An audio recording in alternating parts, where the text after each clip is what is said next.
Alright, so we're back here. Let's do this part now. Alright, what do we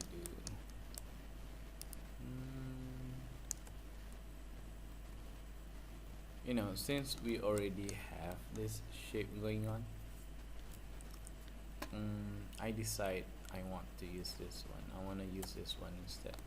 So I will say, this guy, Control D, and I'll push it. So we have two of these now, and I will go to face. Maybe I'll select just the top part here, and I will press delete on my keyboard. Right, and we need to fill that hole. There's several ways you can do it. I'll show you the easiest way of doing it. I will select these edges here, which is essentially the ones at the top, and I'll go to mesh, fill hole. Sweet. Right mouse button, go to object mode. So now we have this thing. Let's just size it so that it kind of follows our shape here, and I'll press D. It goes to change pivot mode, enable that arrow, hold C, that gets enabled, middle mouse button, snaps there, press D again, exit the change pivot mode, hold X, middle mouse button here because it will snap to the grid, and go to vertex mode. Let's just push this up here. Sweet. Select these guys. Remember, select like that. Don't just click on one vertex. You will be moving only one vertex and not the ones at the end. So undo that. You want to select both of them. And select all on this side. Bring it in. Right, not too bad. Right, the next thing we're gonna do is we wanna shape that curve there. So I can do this in several ways, but I think the best way of doing it is probably creating lines here. So I'm going to add an edge loop somewhere here. So for that, I will go to mesh tools, go to insert edge loop. I'll choose the options box, go and press reset first, close that, and we'll add our edge loop somewhere there. Sweet. Now we're going to start to add more edge loops here. So I'll say how many? Perhaps 1, 2, 3, 4, 5, 6, 7, 8, 9, 10. 10? Is 10 good? 10's a good number, I think. So I'll go to insert edge loops and I'll say multiple edge loops. I need 10 of them, and close that. Select this edge here, so you get 10 edge loops. Sweet. Now, right mouse button, go to vertex mode. What are we gonna do is we are going to kind of shape this accordingly. So I will select all the vertices at the top here. Yeah. And press W, and let's just shape it according to what we see here. Hold Control and select that, bring it down. Hold Control and select that, let go of Control, bring it down. Hold Control and select, bring it down. And we will repeat this process until you get this shape correct.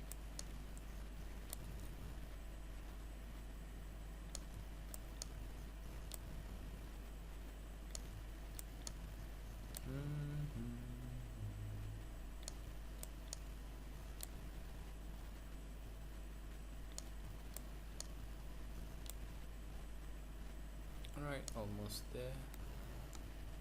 And I'll leave that for later. You'll see what I'm gonna do with it.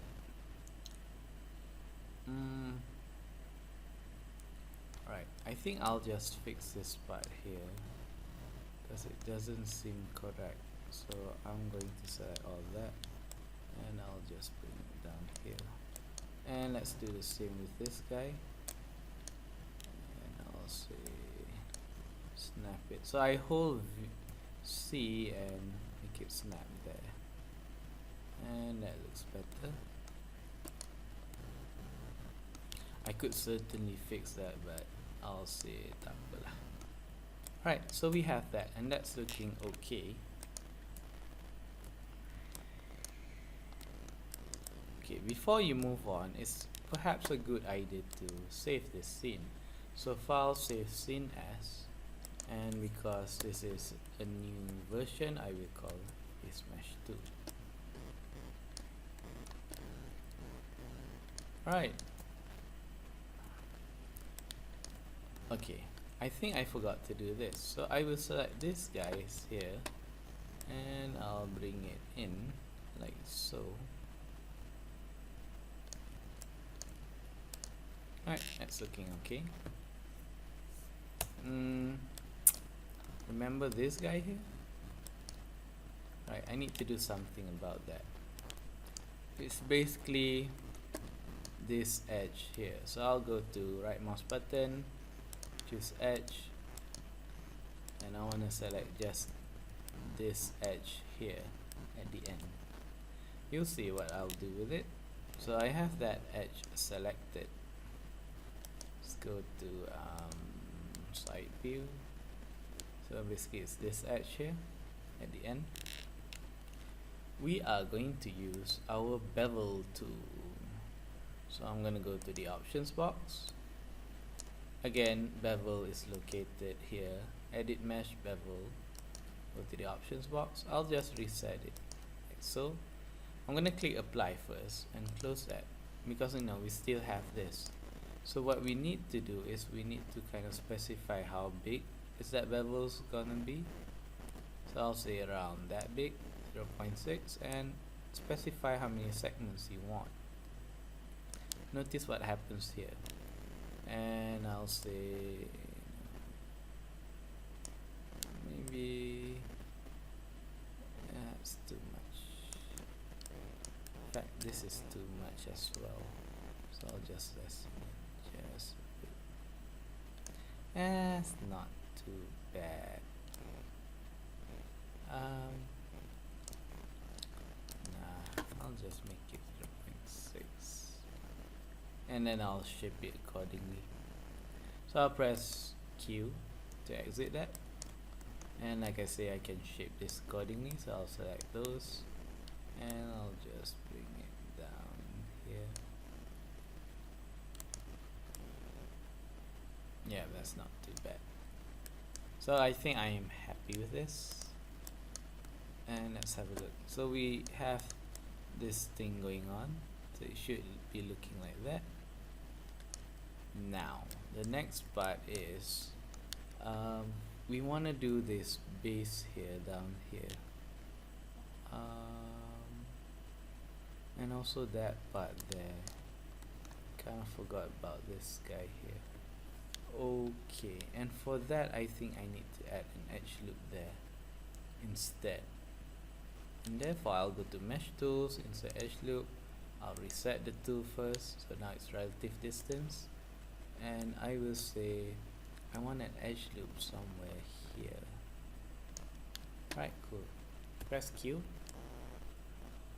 And we want another edge loop that runs along this line here.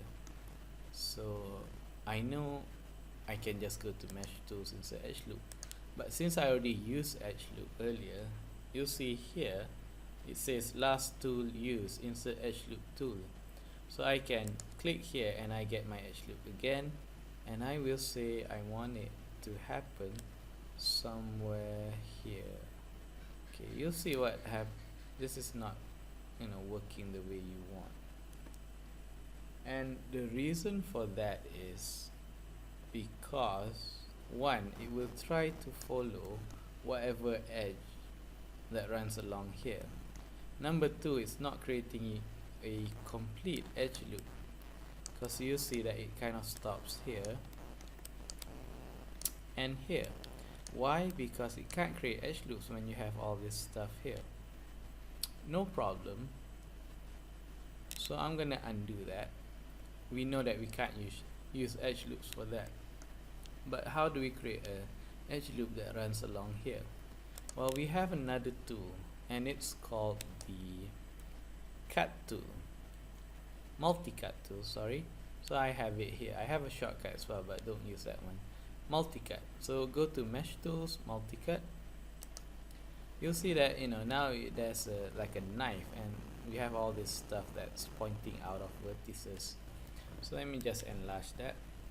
I know I want my edge loop to run along there, so I will actually click out here and I'll drag like that. And to make it drag in a straight line, I hold shift. So I'm gonna hold shift here and click left mouse button and drag like that. Notice what happens here in the perspective view. Now we're getting a nice straight line like so. Now I will press Q or select my selection tool, and I will say you guys here, and I do notice that it's a bit sengit, so let me just undo that. So let's see if I can do it correctly here. Multi-cut shift. Yeah, that's what I wanted instead. Straight line. Sweet. I'm not sure why it was sengit.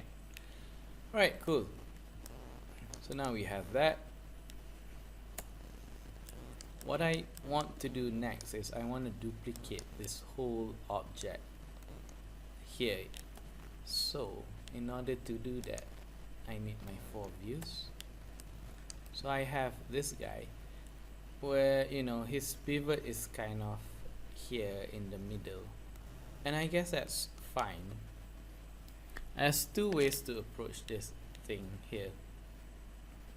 What you can do is you can actually I will actually freeze the transformation. What I'm trying to do is basically, if I press R, I want to flip the other way, and I want it to duplicate here, but it's not working right now. Now I'm getting funny meshes.